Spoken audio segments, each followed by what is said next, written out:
नमस्कार दर्शक बंधु आपणकर जदि मीन राशि होता है तेबे आपणको आम चैनल को स्वागत। पवित्र गुरु पूर्णिमा ठारू एही पवित्र श्रावण मासर आरंभ होइछि एवं एही श्रावण मासरे महादेवंक अशेष कृपारू ग्रह गोचर पूरण करिब आपणकर एही 3 गोटी मनस्कामना जहाँ दीर्घ दिनर आपणकर अभिलाष रहिछि एवं इच्छा मध्य रहिछि किंतु केउं अभिलाष पूरण हेब एवं केउं मानकर माने केउं नक्षत्रर व्यक्ति विशेष मानकु खुशी खबर मिलिब ताहा आसन्तु विस्तृत भावरे जानिबा। देखंतु दर्शक बंधु एही कार्यक्रमटी आपण मानक पई बहुत अधिक गुरुत्वपूर्ण रहिछि सेतिपई आपण धैर्य धरी देखंतु बुझंतु एवं जानंतु एही श्रावण मासरे महादेवंकर कृपा आपणक उपरे बरसिब ना नाही कारण एही श्रावण मासरे ग्रह मानकर गोचरटी शुभ स्थान को शुभ भाव को एवं शुभस्थ गोचर होइथिबारु आपणकर अधिकांश अशुभत्व को दूर करिब शुभाशुभ फल को वृद्धि करिब एवं आपणक जीवन रे जो दुर्भाग्य भरी रहिछि आपणकर धनहानि जनहानि मानहानि भली जो स्थिति रहिछि सेही सब परिस्थिति सेही सब प्रतिकूल परिस्थिति आपण बाहरिबा पई जाउछंती एवं आपणक जीवन रे किछि एभली परिवर्तन आसीबो जहाँ आपणक भाग्य सहित आपणक जीवन को मध्य परिवर्तन करिब एवं देखंतु एही श्रावण मासरे माने एही अगस्त मासरे एवं गोटिए मास मध्यरे बुधंकर 3टी राशि को गोचर करिबा आपणक पाई महापरिवर्तनर समय आणुछंती आपणकर धनर भाव को कर्मर भाव को एवं सुख सुविधार भाव को प्रवेश करी आपणकर सुख वैभव समृद्धि रे वृद्धि करिबे। तेबे विलंबन करी आसंतु जानिबा नक्षत्र अनुଯାयी केउ केउ अभिलाष गुड़िक आपणकर पूर्ण हेबो किंतु भिडियोटी आरंभ करने पूर्वरु जदि आपणकर भी मीन राशि होता है एवं आपण भी ईश्वर को आंतरिक भक्ति एवं विश्वास करती तेबे भिडियोटी को लाइक करंतु कमेंट बॉक्स रे जय जगन्नाथ जय माँ लक्ष्मी अवश्य लिखि दियंतु ता सहित आम सह जोगाजोग करिबा पई वीडियोर मध्य भागर एक व्हाट्सएप नंबर टी दिया जाइछि जो नंबर साहाय्य आपण आम सह जोगाजोग करी निजर नूतन कुंडली प्रस्तुत करि परिबे कुंडली विश्लेषण कराई परिबे किंबा आपणकर चाकरी विवाह व्यवसाय प्रेम संपर्क शिक्षा स्वास्थ्य संतान को नहीं किछि समस्या रहिछि ताहार सहजरे एवं स्वल्प मूल्य रे समाधान करि परिबे सेतिपई आपण आम सह वीडियोर शेष पर्यंत जोड़ी होई रुहंतु एवं व्हाट्सएप नंबर माध्यम रे आम सह जोगाजोग करी खूब कम मूल्य रे आपणक समस्यार समाधान करंतु।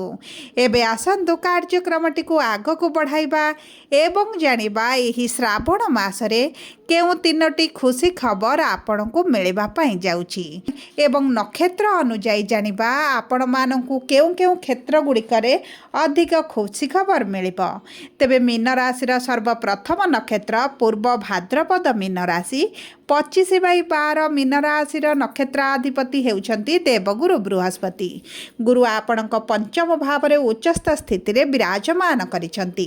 दीर्घ दिनर जदि संतान प्राप्तिर अभिलाष रे रहिथिले विवाहर किछि वर्ष अतिक्रम करि गलानी संतान सुखरु आपण वंचित रहुछंती तेबे 12 वर्ष परे गुरु आपणकर पंचम भाव को गोचर करिसंती संतान प्राप्तिर अति प्रबल योग बनाउछंती ता सहित आपणकर जदि सरकारी चाकरी पाई कि चेष्टा करुछंती विद्यार्थी अछंती बारंबार परीक्षा दे सरकारी चाकरी पाई विफलता देखुछंती एवं किछि किछि अल्प मार्क रे आपण को निराशता देखिबा को मिलुची तेबे आपणक सरकारी चाकरी पाई अति प्रबल योग बनुची जदि आपणकर विवाह होई पारु नथिला किंबा आपणक बयस बढ़ुची विवाह ठीक होई पारुनी भल प्रस्ताव आपण को मिलुनी तेबे आपणकर भल प्रस्ताव आसीबो विवाह ठीक होई रहइबो एवं आपणकर आगामी 1 वर्ष मध्यरे निश्चित भाव विवाह होइजिबो।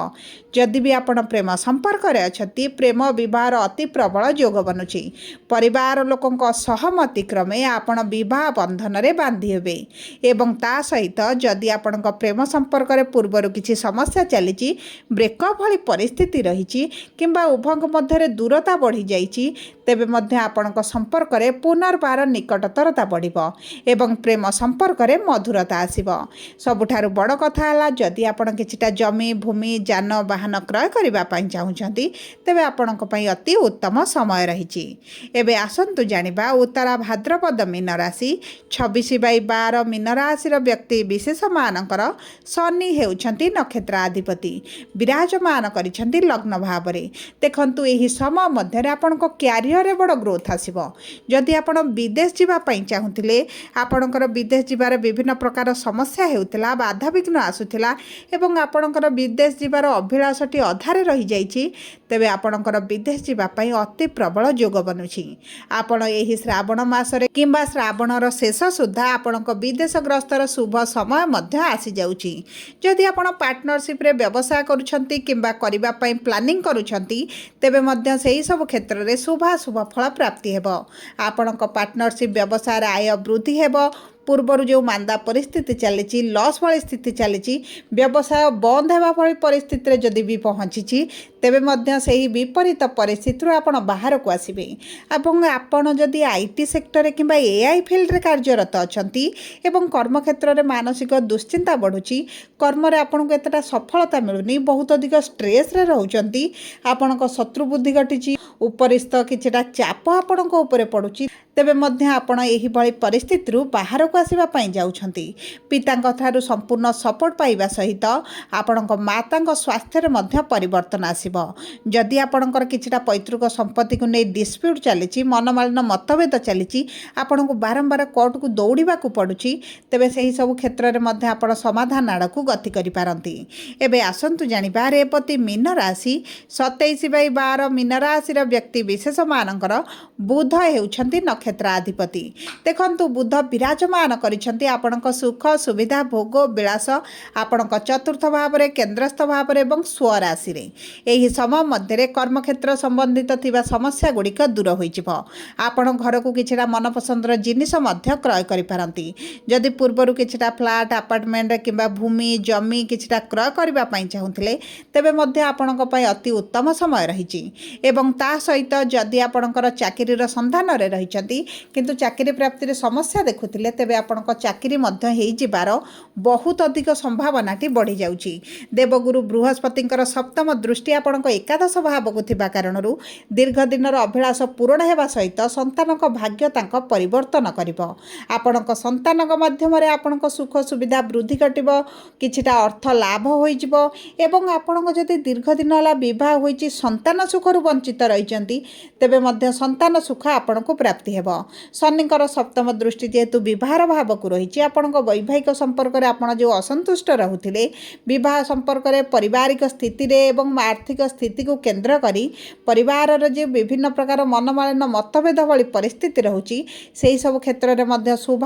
फल प्राप्ति करिवे। छोट भाई भौणी सहित जदि पूर्वर मनमालिन मतभेद थिला ताहा मध्य दूर होइजिबो एवं आपण दूरयात्रा तीर्थयात्रा मध्य करि पारंती। सबु परे किंतु खाद्य पानीयर विशेष भाव में ध्यान दियंतु। राहु द्वादश भाव में थिबा कारणरू पेट जातीय समस्या किछिटा देखा देई पारे से दिग प्रति आपनको ध्यान देबाको पड़िबो किंतु आपणकर जे गुप्त शत्रु माने थिले से माने आपणकर नाश जिवे। एबे आसंतु जानिबा कोन रहिछि सहज एवं सरल प्रतिकार जहाँ आपणकर अशुभत्व को दूर करिबो एवं शुभ फल को वृद्धि करिबो। सर्वप्रथम आपण प्रत्येक दिन देवगुरु बृहस्पतिंकर बीज मंत्रटी को पाठ करंतु 108 थर प्रतिदिन प्रातः समय जदि जप करंते आपणक पई अत्यंत शुभदायक रहिबो। प्रत्येक शनिवार दिन कला रंगर जिनिस किछिटा दान करंतु गरीब लोकंकु किछिटा खाद्य दान करंतु एवं चेष्टा करंतु सोरिष तेलर दीपटीए शनिक मंदिर रे प्रज्वलित करिबा पई पक्षी मानकु किछिटा दाना दियंतु। प्रत्येक दिन हनुमान चालीसा पाठ करिबा सहित